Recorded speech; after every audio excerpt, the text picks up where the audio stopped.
ამოცანებზე თითქოს ბევრი ვისაუბრეთ ამ თემაზე, თუმცა საკმარისი ნამდვილად არ არის და მათ შორის უნდა ვისაუბროთ იმ რეალურ გამოწვევებზე, რაც სინამდვილეში უდგას ამ სფეროს და რის გადაჭრაზეც უნდა ზრუნავდნენ ნორმალურ მოცემლობაში ძალაუფლების მქონეები. წარმოგიდგენთ ჩვენ სტუმრებს, ნინო კვიტაიშვილი, ლიკა გლონტი, მოგესალმებით, დიდი მადლობა სტუმრობისთვის. შემთხვევით არ მიხსენებია რასაკვირველია ამ დაანონსებული რეფორმის რეალური მიზნები და ამოცანები, რამდენიმე თემა არის მოხაზული, ხო? უნივერსიტეტების წმენდა, დაპატარავება ამ სფეროში მომუშავე ადამიანების, ხარჯების შემცირება, ინფრასტრუქტურის ხელში ჩაგდება, ბევრი ის ქვენა мотиваცია, რაც შეიძლება გქონდეს ამ გამოცხადებულ რეფორმას. ნინო, თქვენგან დავიწყებთ საუბარს, თქვენ აგეჩვენებათ მთავარ мотиваციად და რამდენად აღსრულებადია, იმიტომ რომ ესეც ძალიან მნიშვნელოვანი ასპექტია. მოგესალმებით ტელემაყურებელს, მადლობა ამ მოწვევისთვის და ამ თემის კვლავ აქტუალიზაციისთვის, რადგან ჩვენ კარგად ვიცით, რა მნიშვნელობა აქვს ამ შემთხვევაში ზოგადად განათლების სექტორის განვითარებას და როგორ დგას ზოგადად სახელმწიფო განათლებაზე. თქვენ ჩამოთვალეთ სხვა მიზეზები, მაგრამ აქ ყველაზე მნიშვნელოვანი მიზეზი, ჩემი აზრით, ეს არის ზოგადად განათლების სისტემის მოთვინიერების პოლიტიკა, რომელსაც წლებია უკვე ცდილობს, რომლის განხორციელებასაც წლებია ცდილობს ქართული ოცნება. ამ შემთხვევაში რასთან გვაქვს საქმე? ნახეთ, საქართველოს კონსტიტუციაში არსებობს ჩანაწერი, სადაც აკადემიური თავისუფლება და ავტონომიურობა პირდაპირ წერია შავით თეთრზე, რომ არის უზრუნველყოფილი. ანუ პირველი, რასაც ეს ეგრეთ წოდებული რეფორმა, რომელსაც ნამდვილად ვერ უწოდებთ რეფორმას, ურტყავს, ეს არის სწორედ ეს ეპიზოდი. ეს არის აკადემიური თავისუფლება და ავტონომიურობა. აქვე აუცილებლად უნდა ვთქვათ ტელემაყურებლისთვის, რა არის ეს ავტონომიურობა, ხო? ისიც თავის თავში გულისხმობს, რა თქმა უნდა, აკადემიურ თავისუფლებას, თავისუფლებას ფინანსურ ეკონომიკურ ნაწილში და ადმინისტრაციულ ნაწილში. ანუ რეალურად კონსტიტუცია და უმაღლესი განათლების შესახებ კანონიც გვეუბნება იმას, რომ უმაღლესი განათლების დაწესებულებები, უნივერსიტეტები არიან თავისუფალნი, როგორც აკადემიურ ნაწილში, ისე ადმინისტრაციულ ნაწილში. ხოლო ის, რაც ქართული ოცნების მხრიდან ამ შემთხვევაში არის შემოთავაზებული, რომელსაც, მარტივი მიზეზის გამო ვერ დავარქმევთ რეფორმას, 4 გვერდზე გაწერილი რაღაც, რასაც კონცეფცია უწოდეს, მაგრამ ვიცით, რომ ეს არც კონცეფციას გავს, მით უფრო არ გავს რეფორმას და არ გავს არც პოლიტიკის დოკუმენტს, ხო?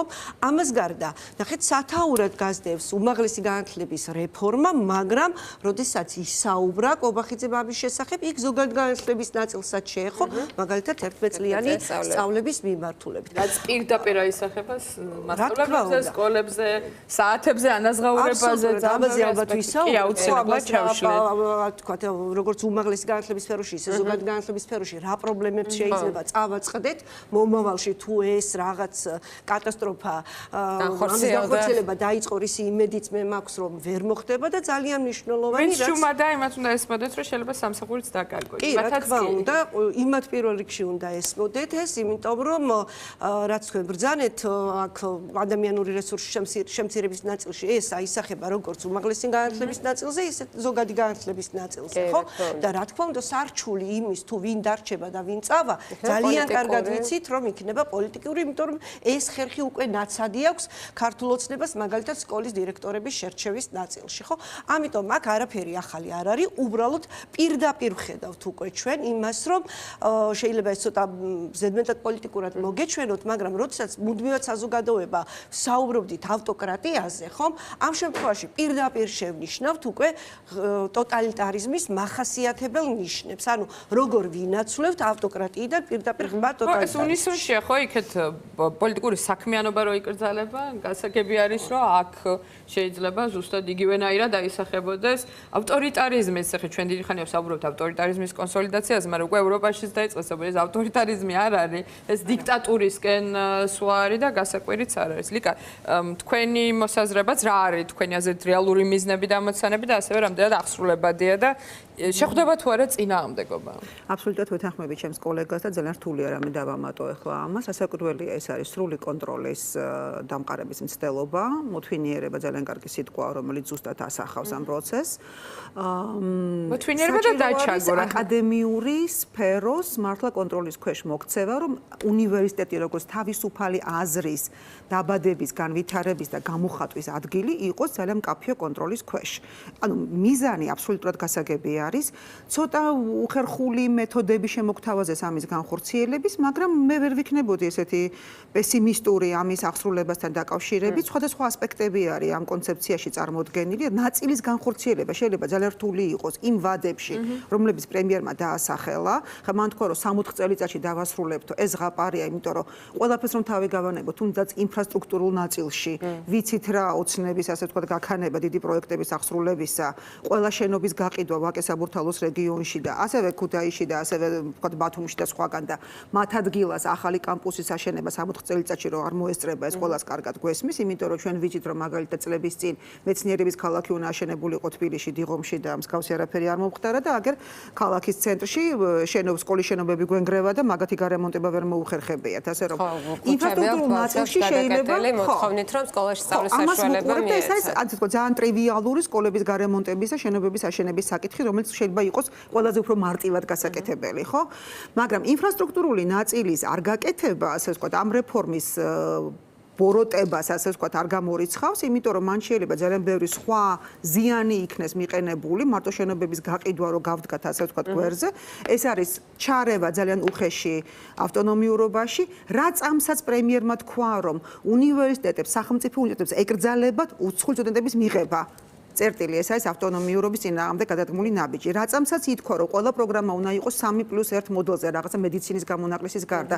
ეს არის უკვე ძალიან სერიოზული შეხება ავტონომიურობაზე. გადასაწყვეტია, რამდენ როგორ ასწავლეს. ეს მათი საქმე არ არის, მით უმეტეს ჩვენ ვიცით, რომ იმ კომისიაში, რომელიც ამ კონცეფციაზე მუშაობდა, რამდენად იყო ყველა ჩართული, ძალიან დიდი კითხვის ნიშნის ქვეშ, ახლა მე დარწმუნებული ვარ, ეს მინისტრები და ქალაქის მერები და აჭარის მთავრობის ხელმძღვანელი ახლა ამას არ წერდა. პატარა ამბით გავჭრე თორნიკე ქორჩიანს გზის გადაკეთების ბრალდებით თორნიკე ქორჩიანმა ბოდიში დიპლომატ გიორგი წიქარიშვილს ათდღიანი პატიმრობა შეუფერდა. წიქარიშვილის საგარეო საქმეთა სამინისტროს ევროატლანტიკური ინტეგრაციის დეპარტამენტის უკვე ყოფილი წარმომადგენელი არის. გრძელდება ადამიანების დევნა და უკანონო პატიმრობები 29 ადამიანი დააკავეს ბოლო 3 დღეში და ესეც ერთ-ერთი ბოლო მისჯა, ასე ვთქვათ. მაკეთკენ მივდივართ განათლების სისტემაშიც, იმიტომ რომ ის რაც ითქვა, რომ უნდა შემოვიდეს ახალი განაწილება პროფესურის, ანუ პირდაპირ გეგმა გვაქვს ხო პრემიერმა, რომ უნდა იყოს ერთი სრული პროფესორი, 2 ასოცირებული და 10 ასისტენტი.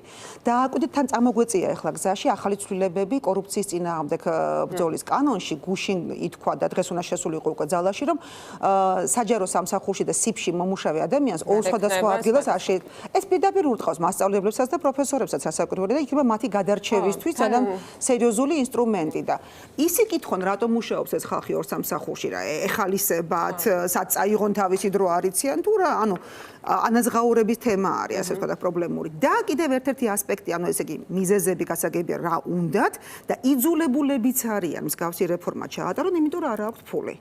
ძალიან მკაფიოდ იკითხება ამ კონცეფციის ყველა აბზაცში, ყველა წინადადებაში ის, რომ არ არის ფული. ეს მე-12 კლასის 12 კლასის შემცირება 3 წლიან სწავლების 8%-ით მცირდება სასკოლო განათლების მოცულობა, 25%-ით უნდა შემცირდეს ბაკალავრით, 50%-ით უნდა შემცირდეს მაგისტრატურა. რამდენი პედაგოგი უნდა გაუშვან, რამდენი მასწავლებელი უნდა გაუშვან, როგორ უნდა შემცირდეს სტუდენტების რაოდენობა, იმიტომ რომ სახელმწიფო უნდა დააფინანსოს ეს სტუდენტები სახელმწიფო დაკვეთის ფორმატში, ეს კიდე ცალკე ნონსენსია სახელმწიფო დაკვეთაზე საუბარი დღევანდელი საბაზრო ეკონომიკის პირობებში, ეს არის ძალიან სერიოზული თანხების ეკონომია და მთავარი ეს იყო შენობების გაყიდვის საჭიროება.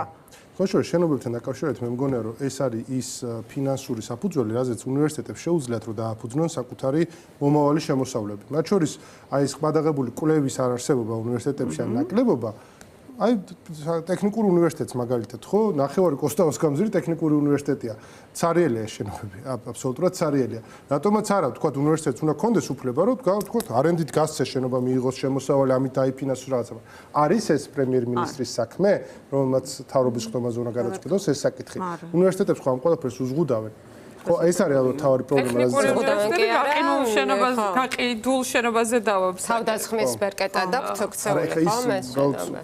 ის კაცი უბრალოდ რექტორი რომელსაც ხო, მაგრამ მისი ინიციატივა ხომ არ არის იმ კაცის. არა, ეს ხო ერთი პაზლის რაღაცა ნაწილი არის, სადაც ახლა ხდება რეპრესირება. ამ შემოსავლების ნაწილს მხოლოდ შენობების კუთხით არ უნდა შევხედოთ, იქვე ამ ეგრეთ წოდებულ კონცეფციაში საუბარი არის უცხოელ სტუდენტებზე, ხო?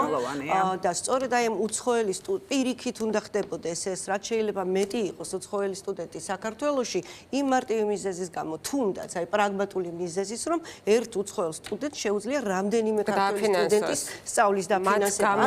გონიერი, რაციონალური, სწორი მმართველობა სწორედ ამას ნიშნავს, რაც შეიძლება მეტი მოიზიდოთ. თან არ შევხედოთ აი კერძო უნივერსიტეტებში, სადაც ბევრი უცხოელი სტუდენტია, როგორ უმჯობესდება ინფრასტრუქტურა, შესაძლებლობები, საქართველოს უნივერსიტეტი ამის ძალიან ნათელი მაგალითია, ხო? და ამავდროულად ნახეთ, იქვე წავიკითხეთ, რომ წერია ბიზნესთან მიმართებით. რატომ ვუყურებთ უცხოელი სტუდენტების საქართველოს განათლების მიღებას მხოლოდ როგორც ბიზნესს, ხო? თუ კი ევროპა ჩვენ გვეუბნება, რომ რეალურად ასე ვთქვათ, საყოველთაო სიკეთე, რაც არის განათლება, უნდა ჩვენი შვილებისთვისაც და X სწავლის შესაძლებლობა არსებობს მათივე დაფინანსებით, ანუ საქართველოში ჩამოსული უცხოელი სტუდენტი, რომელიც სერიოზულ თანხას იხდის სწავლში, რატომ არის მხოლოდ ბიზნესი და არ არის იგივე პრინციპი, იგივე მაგალითად განათლების საყოველთაო სიკეთესთან დაკავშირებული, ხო? აქვე აუცილებლად უნდა აღვნიშნოთ ერთი რამ. მე მაგალითად ძალიან ძიმედ ვხედავ იმას, რაც ქალბატონმა ლიკამ ეხლა თქვა საჯარო სექტორში დასაქმებულებთან დაკავშირებით. ჯერ დავიწყოთ იმით, რომ ადამიანების ბედი წყდება ისე, რომ მათთან არავინ არ არის ამ საკითხზე კომუნიკაციაში, ხო? აი რომ შევადაროთ ეხლა მაგალითად ქალბატონ ნინო დობორჯგინიძეს უსმინე და აი ზუსტად ნაბიჯ გაიარა ყველა ეტაპი ამ რეფორმასთან დაკავშირებით, ეგრეთ წოდებულ რეფორმ. ანუ შეხვდა უნივერსიტეტის საზოგადოება, სადაც შედიან სტუდენტები, პროფესორ-მასწავლებლები, მიწვეული ლექტორები, ხო? და ისე რაღაც გადაწყვეტილებამდე მივიდა, იმიტომ რომ მხოლოდ რექტორი არ წარმოადგენს უნივერსიტეტს. ესეც მის ავტონომიურობას ჩარევა, ის მხოლოდ თავის თავზე იღებს, ხო? რაღაც პასუხისმგებლობებს და იგივე ხდება ახლა მასწავლებლების და პროფესორ-მასწავლებლების თავს, როდესაც მათ არც კი იცოდნენ, აი ესე უცებ ძალაში შევიდა ეს დადგენილება, რომლის ძალითაც 2 და 3 სკოლაში პარალელურად თუ უმაღლეს სასწავლებელში თუ კერძო სტრუქტურა, ანუ საჯაროსა და კერძო სტრუქტურაში ამდროულად მუშაობის შესაძლებლობა ექნებათ მხოლოდ თანხმობის საფუძველზე.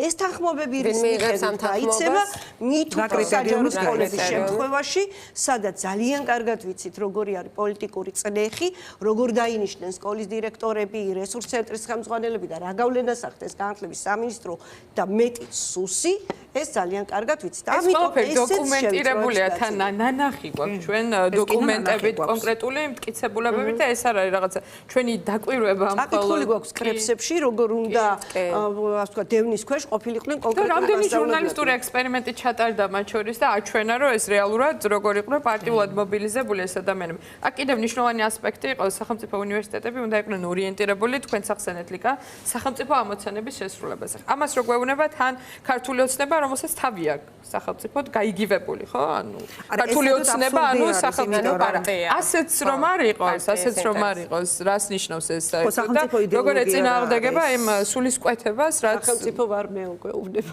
ხო, ნუ ამას საერთოდ ივანიშვილი გვეუბნება, პარტიაზეც არ არის ლაპარაკი, მაგრამ ნუ ავიღოთ პარტია. ანუ ამ შემთხვევაში ჩვენ განათლების რეფორმა არ უნდა განვიხილოთ ქვეყნის განვითარების საერთო გზისგან იზოლირებულად. ეს არის ამისი ორგანული ნაწილი და უნდა მოემსახუროს ამას. ანუ ჯერ გამოაცხადეს უმაღლესი განათლების რეფორმა და თქვენს რომ სახელმწიფო დაკვეთას განვათავსებდა დაფინანსების მეთოდი ამ პრინციპით შეიცვლებაო და გუშინ გამოაცხადეს რომ ეხლა დავიწყეთ ქვეყნის განვითარების სტრატეგიულ გეგმებზე მუშაობას და 10 წლიან გეგმას შემოგთავაზებთ. ანუ აქამდე ჩვენ გეგმა არ ქონდა, რა ვითარდებოდა.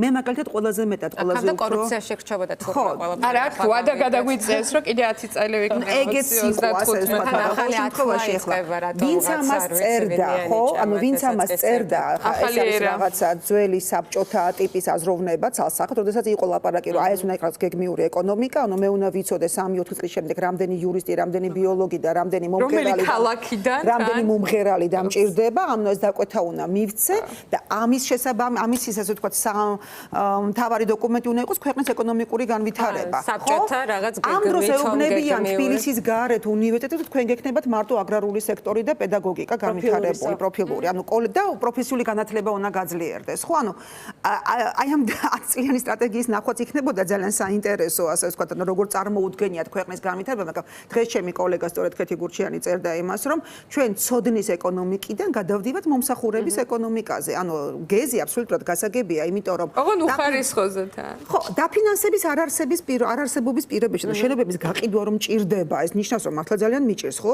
განათლების ბიუჯეტში, ხო?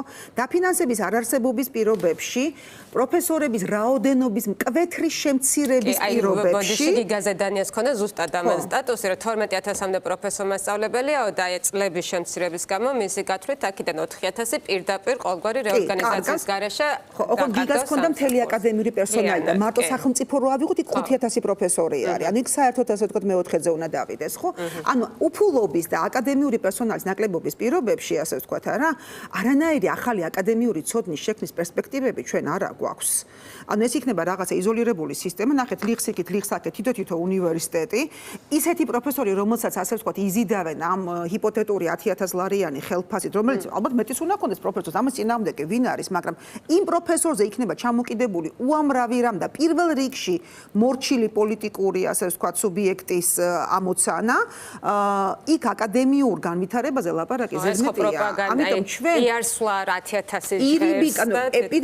პირდაპირ შედეგი იქნება ის, რომ პროფესურა შემცირდება, სტუდენტების რაოდენობა შემცირდება სახელმწიფო უნივერსიტეტებში, უცხოელების არ შემოსვლის გამო იზოლაციაში ვხვდებით, ასე ვთქვათ, არავინ იფიქროს, რომ კერძო უმაღლეს სასწავლებელს არ მიადგებიან რაღაცა მომენტში, ანუ ამ წუთად თითქოს ასე ვთქვათ, რაღაცნაირად ხელშეუხებლები არიან, მაგრამ ადრე თუ გვიან მათაც გადაწოდებიან, იმიტომ რომ რაღაცა იქ იქნება შერჩევა, იქ კერძო რა საქართველოს უნივერსიტეტს უკვე მიადგება. ეს ძალიან დიდი ვაჭრობის სფეროს. აი ეს 10000 ჩაგდებათ მაგისტრის, იმიტომ რომ ეგ პროფესორ მასწავლებლები რომ მოისმენდნენ, ეხლა 3+1 ხო ხდება რომ ნაკლები საათობრივი დატვირთვა მაგალითად და რომ დაამშვიდონ და იმ რბოლაში ჩართონ რომ შენ კი არ შეეწინააღმდეგო, ხარი დაუჭირა ამას რომ იგება 10000-ში. ეს ხო ძალიან მაგისტრის. რა თქმა უნდა. როცა ესეთ რაღაც ფინანსური ინტერესამდე დაკავს პროფესორის საქმიანობა. სათხო არა იყო გადაგდებული პირდაპირ, ხო? აღონ ბრიყვი უნდა იყო ამას რომ წამოეგო, იმიტომ რომ ეს 10000 ძალიან ცოტა იქნება ყველაფერს რო თავი დავანებოთ. აი ნახოთ ეხლა თბილისის და ქუთაისის რომ თავი გავანებოთ. მე რომ ვიყო პროფესორი ბათუმში, ახალციხეში, გორში, ზუგდიდში ან თელავში, ხო? ხო გასაგებია რომ ეს სამსახურს კარგავ. იმიტომ რომ პედაგოგიკის და აგრარულის გარდა თუ არაფერი არ უნდა გადარჩეს, შეიძლება მქონდეს ჰიპოთეტური იმედი რომ ვივაჭრო და შეიძლება ტურიზმი გადავარჩინო, თქვა, ანუ რაღაცა, ანუ ესეც კიდე ხო. ანუ მე ხო თუ მე ამ კონცეფციის წაკითხვის და პრემიერის მოსმენის შემდეგ ვერ ვხვდები იმას, რომ სამსახურს კარგავ, მაშინ მე პროფესორი არ უნდა მერქვა ძალიან დიდი. ხო, აი 1000 ადამიანს უნდა ქონდეს ახლა ეს შფოთი, ხო? აკადემიაში არის რესურსი, წინააღმდეგებში რა ხდება? ძალიან სერიოზული შფოთვა არის. უბრალოდ აი ეს რაღაცა თვითცენზურა, ეს შიში, ეს რაღაცა ჰიპოთეტური იმედი იმისა, რომ შეიძლება არ გამოვიდეს და არ შემეხონ და ჩავარდეს ეს რეფორმა, ხმას არ აღებინებს ამა, თორე ძალიან დიდი ქოთქოთი არის. მე რატოვი აქტიურო დამოკიდებულებაც მათ შორის? სხვამ გაწეროს თავი და მე მივყვები კუთხში. პირველ რიგში სხვის პრობლემაც უნდა გეხებოდეს, როცა პედაგოგიურ საქმიანობას ეწევი, იმიტომ რომ ჩვენი პროფესია დგას ღირებულებებზე და ეს ღირებულებები ეს შინაგანი იმპულსი თუ არ გაქვს, როგორი პედაგოგი იქნება. რა თქმა უნდა, სოლიდარობა. მაგრამ ზოგი ისე დაამცირეს საარჩევნო სიებით მაგის ხვიხრება. მაგრამ არსებობენ ღირსეულები. ნახეთ, აქ არის ერთი საინტერესო, აი ლიკას თხრობას რაღაცაერთ გავაგრძელებ იმასთან დაკავშირებით, აი ამ რეგიონებში უნივერსიტეტები, სადაც მაგალითად ერთი ქალაქი, ერთი ფაკულტეტი, ხო, რაღაცა ამ პრინციპზე როცა არის საუბარი, რა მაინტერესებს ციცით და გარდამისას ერთი პროფესორი და ანუ ყველაფერი რომ განსაზღვრა კობახიძემ და კახაკალაძემ განსაზღვრა უნივერსიტეტში, ვინ შეიძლება იყოს პროფესორი, ვინ არ იყოს და ვინ ალბათ შენობებს. საერთოდ ბოდვასთან გვაქვს ხო საქმე, მაგრამ ამავდროულად აი რა მაინტერესებს ცით რომ ერთ ფაკულტეტზე აღმოჩენილიყო ჯანაშია და ბერძენიშვილი. ხო? ანუ ერთ-ერთი უნდა გაეშვა. ხო? ანუ ამ ორ შორის ნაცვლად იმისა, რომ როგორმე ორივე ყავდეს, ხო, სტუდენტების კეთილდღეობის ანუ ჩამოსწია სტატუსი დაბლა. კონკურენტული ჩამოწიო მათ შორის სტატუსი დაბლა. მაგიტომ გეუბნებთ, ეს იქნება ძალიან ცივი ვაჭრობის თემა. ამიტომ ამბობ, რომ სადღაც ეს არის მართლა ბოდვა, იმიტომ რომ აი მაგალითად იგივე STEM-ის მიმართულებით, ხო, ეხლა პირობითად გიადვალი რომ კითხულობდეს შენთან ლექციებს და ხიმდე ფიზიკოს არ ვიცნობ, ბოდიში ვერ დავასახელებ, მაგრამ მისივე დარი ვიღაც სხვა, ხო? ანუ თან ამ დარგის განვითარება ძალიან მნიშვნელოვანია, იმიტომ რომ ტექნოლოგიურ ეპოქაში ვართ, ხო?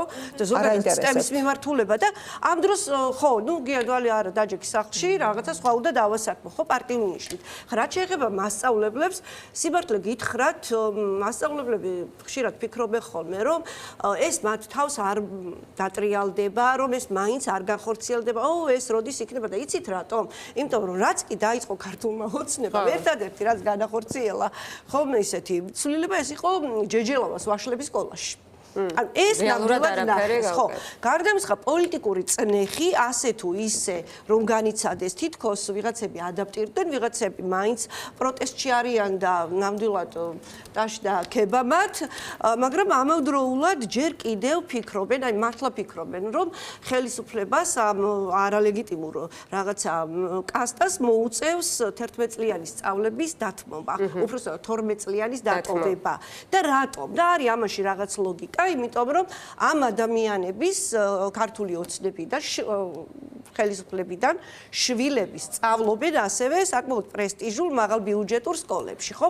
რომლებსაც სურთ რომ იცი რა ორივე ვარიანტის შესაძლებლობა ჰქონდეთ და ასე ვთქვათ, წაკითხულიც მაქვს მათი კომენტარები, მოსმენილიც მაქვს რაღაც მოსაზრებები და ფიქრობენ რომ აი ეს ნაწილი იქნებ შევინარჩუნოთ და 3+1 არა უშავს. რატომ? იცით, იმიტომ რომ 12 წლიანი თუ ექნება და ესე იგი საათობრივი მოგეხსენებათ ხა ბოლონის პროცესი არ ითხოვს ზუსტად 12 წელს, მაგრამ ითხოვს კონკრეტულ კომპონენტებსა და კონკრეტულ საათობრივ დოკუმენტში არ წერია, მაგრამ უბრალოდ წელი არ წერია იქ, ხო? და იციან რომ მე მაინც გავუშვებ მე და იქ 4+2-ს მივცემ, ხო? მე PhD-ზე გავუშვებ, ანუ სკოლის ეტაპის როგორმე აქ გადავახვა 12 წლიანი სამ ადამიანებს რეალურად უნდათ, ხო? და თუ არა და ნუ ჯანდაბას თუ არ გამოვა, მაშინ როგორც გვითხრა, ხო?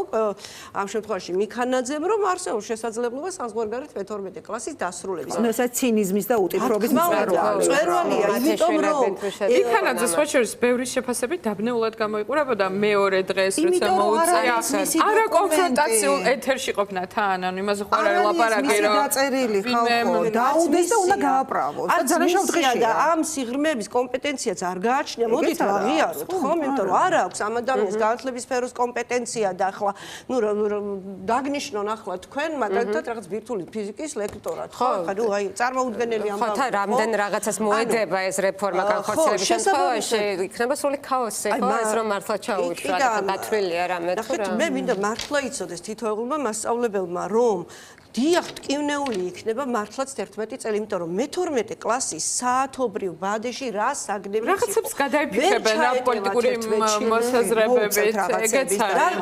ამ შემთხვევაში შესაძლოა იყოს ლოგიკა იმაში, რომ რაღაც დათმობაზე მოხდება, ხო, რომ ვითომ იდეები აქვს, რაღაც დიდი ცვლილებები აქვს და როგორც კორუფციასთან ბრძოლას გვიცხადებენ ვითომ ამოცანა და ამ დროს რაღაც თანხების ამოღების მექანიზმია ზოგი ოფიციალურად ნაწილი, რაღაცა ჭრდილში ძველბიჭობის გამოყენება. მაპატიეთ ძალიან სწორი აქცენტი იყო, მაგრამ იცით რა 11-ის გამოცხადებული 11 წლიანი განათლებაზე უარის თქმა და 12-იანის დატოვება, ამან არ უნდა მოგვატყუოს ჩვენ, რომ რაღაცა დაწყნარდა სიტუაცია, იმიტომ რომ თავარი ბოროტება მოხდება აი ამ კონტროლის დაქვეყნებით. ანუ ხო ეს რაღაცა პატარა ესე თქვა რაღაცა გადმოაგდეს, მე უკან წავიღებ და რაღაცა შეიძლება არც უფიქრიათ ამაზე, თავისივე სამინისტროში ხარისხის ცენტრშიც ახლა არის ის ხალხი, რომელიც თავისი პოლიტიკური ლოიალობის მიუხედავად ძალიან კარგად ერკვევა და ისინიც აუხსნიან, ანუ ჩვენს გარდა დამეწმეთ ჩვენ ძალიან კარგად გვისმენენ, ჩვენ კარგად გვისმენენ და კითხულობენ და ხვდებიან ასე ვთქვათ, რომ დამძიმებული მდგომარეობა, თავისიანების კარგად აუხსნიან, რომ ეს განხორციელებას ვერ შეძლებს ეს თავისიანების ახსნა ერთი ელიკა, მაგრამ რამდენად ხედავთ რესურსს, რომ რაღაც ღიად მოხდეს მობილიზება, საჯარო დისკუსიის, როგორც მაგალითად ილეონი ამდენი წელიწადზე მეტია პროტესტი გრძელდება. თქვენ აკადემიური საზოგადოების პროტესტი არის ძირითადად საქართველოს განათლება საფრთხეში არის, ასე ვთქვათ, ეს ჯგუფი არსებობს, ცალკეული პროფესორები არიან, მაგრამ კონსოლიდირებულად რომ ყველა უნივერსიტეტი დადგეს რექტორები ნინო დობოჯგინძის გარდა რომ გამოვიდნენ და რაღაცა თქვა ეს არ მომხდარა და ეს არის ჩვენი ძალიან დიდი სირცხვილი ასე ვთქვა ეს არის შიში ეს არის კონფორმიზმი რასაკვირველია მაგნიშნით ერჩიან ასე ვთქვა და თუნდაც ის რომ წლების განმავლობაში იმიტომ რომ აი ინსტიტუციურ გამოსვლას ძალიან დიდი მნიშვნელობა აქვს აქ არ არის ლაპარაკი ზოგადად პოლიტიკურ საკითხებზე, რაც შენ გეხება მინიმუმ, აქედან დავიწყოთ, აი ინსტიტუციურ ფორმატებს აქვს მნიშვნელობა, თორე ცალკეული პროფესორი ყველა უნივერსიტეტიდან გამოხატავს თავის პოზიციას. ხო და მაგას ვიძახი, იცით რა, ხა ეს ადამიანი, რომელიც მაინც ხმას არ იღებს, არა? ის მაინც დაკარგავს იმ სამსახურს, ასე ვთქვა და ღირსებაზე აპელირებას უკვე მე მგონი დაგვიანებულია, სახე მაინც რო შეინარჩუნონ, ხო? ძალიან მოხერხული არის. აი კონცეფციაში და ზოგადად ამაში ასწავლობენ, არსად არ არის ნახსენები ის პრობლემები, რომელზეც წელიწადში ერთხელ ყველას გვახსენდება ხოლმე, რომ თურმე ჩვენმა მოსწავლეებმა არ იციან წერა კითხვა. ორჯერ ორი. მე გავიგეთ რომ ეს არ სტუდენტებმა არ იციან და რაღაც უბედურება ტრიალებს ჩვენ ქვეყანაში. ქართული ენა თურმე უნდა ამოვიტანოთ უნივერსიტეტში, იმიტომ თურმე სკოლაში ვერ სწავლობენ და ასე. თავი პრობლემა ხო არის, არავინ ამდენი წელი ამაზე ლაპარაკობდა. რატომ ვერ ვასწავლით სკოლებში ელემენტარულ რაღაცებს? რატომ ყავს ასეთი მასწავლებლები, რატომ არის ასეთი სასწავლო გარემო, სულ ამის რეფორმა, იმის რეფორმა, სკოლების რეფორმა. ჩაუდიათ საკმარისი რაოდენობით 13 წელია არიან ხელისუფლებაში. ხო, 13 წელი არის ძალიან საკმარისი დრო, სრულად საკმარისი იმისათვის, რომ ერთი მსხვილი რეფორმა განახორციელო განათლებას, ხო? ხო, სულ ამაზე ვლაპარაკობთ, რა განათლების რეფორმას დიდი დრო უნდა მოვიცადოთ 10 წლის მერე გავიდა. 13 წელი გავიდა უკვე. მინისტრი შეცვალეს, რა თანამიმდევრულობაზე, რა კონცეფციაზე, რა ხედვაზე ვლაპარაკობთ. 8 მინისტრი შეიცვალა.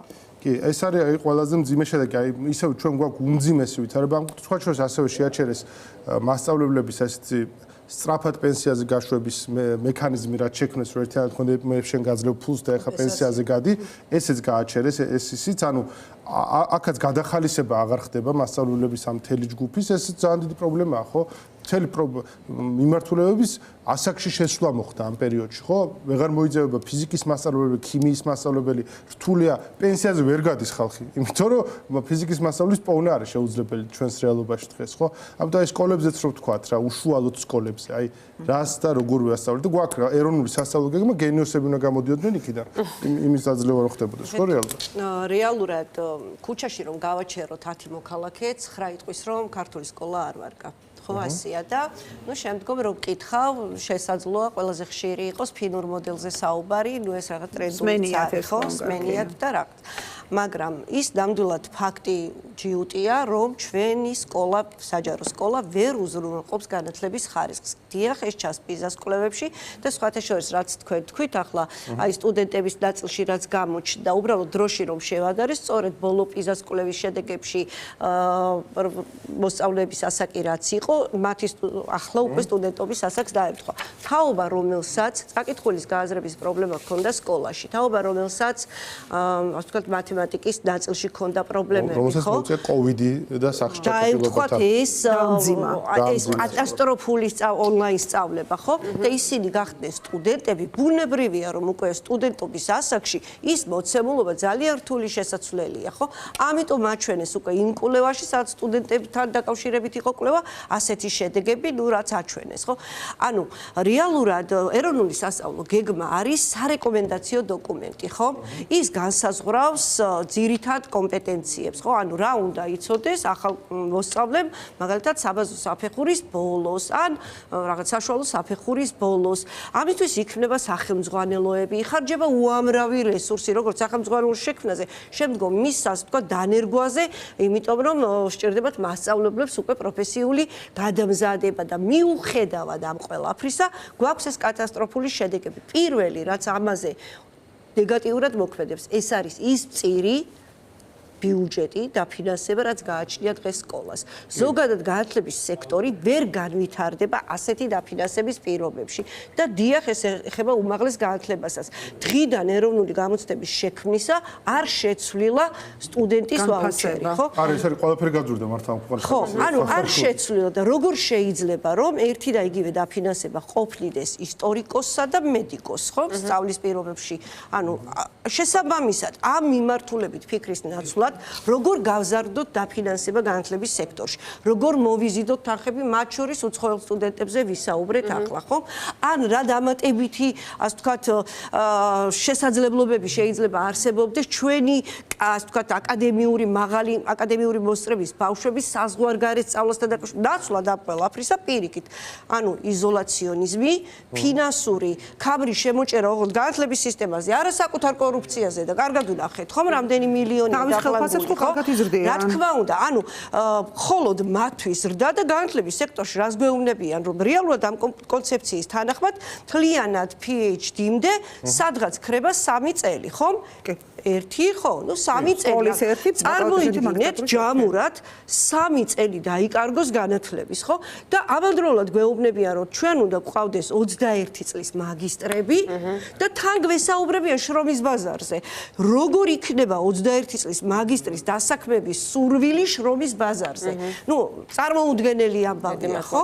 გარდა იმისა, რომ ეს მაგისტრი, მაგალითად PhD-ს გაკეთებას, რადგანაც 21 წლის არის და რადგან მას ჩამოაკლეს აქ ბაკალავრში და სამაგისტრო პროგრამას, PhD-საც ვეღარ გააკეთებს საზღვარგარეთ, იმიტომ რომ იქ დგას სამაგისტრო პროგრამებზე კონკრეტულად მოთხოვნა, ხო, ძირითად ნაწილში რომ უნდა იყოს 2 წლიანი. აბსოლუტური გენიოსი თუ არ ხარ 21 წლისას რა უნდა PhD-ზე?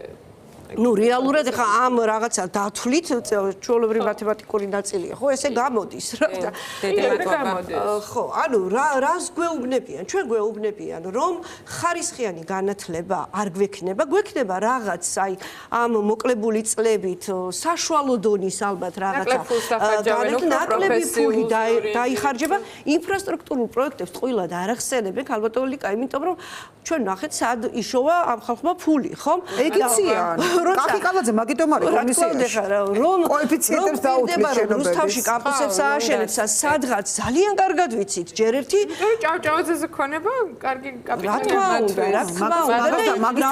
ანუ უნდა განადგურდეს განათლების კერა და მის ადგილას ცათამბჯენების წინააღმდეგი კი არ ვარ ზოგადად რომელშიც ვინ იცხოვს კიდევ საკითხია მაგრამ რის ხარჯზე აკეთებ ამას ხო სანაცვლოდ რა არის ანუ სასწავლებლის მეორე მხარეს რა ერთი წუთიც გვაქვს ლიკა თუ რამეს დაამატებდით არა უბრალოდ აქ ძალიან მნიშვნელოვანია ეს ყველაფერი მართლა დიდ კონტექსტში დავინახოთ კიდევ ერთხელ ანუ რომ შეჯამებესოთ რომ გამოგვიდეს ეს არის იზოლაცია ევროპისგან და საერთაშორისო იზოლაცია და მსოფლიოში წარმოუდგენელი ახალი ტენდენციებია უმაღლესი განათლების სფეროში და ჩვენ ვაღარიბებთ ჩვენს აკადემიურ საზოგადოებას და კონკურენტუნარიანობის რესურსი არ გვექნება უბრალოდ და უკიდურეს პროვინციად ვიქცევით და ამაზე მისკდება პირველ რიგში გული ეს არის ტოტალური კონტროლი ქვეყანაზე და აბსოლუტურად ბუნდოვანი მომავალი ხარისხის მიმართულებით მადლობა. ძალიან ბევრი ახალი უმუშევარი, რომელიც შეგვემატება ახლა უკვე არსებულ. დიდი მადლობა ლიკა აღლანტი, ნინო კვიტაიშვილი იყვნენ ჩვენთან ერთად. ჩვენ მესამე ბლოკში უკვე ჯანა ჯავახიშვილთან ერთად დაბრუნდებით პროფესორთან, ფსიქოლოგთან.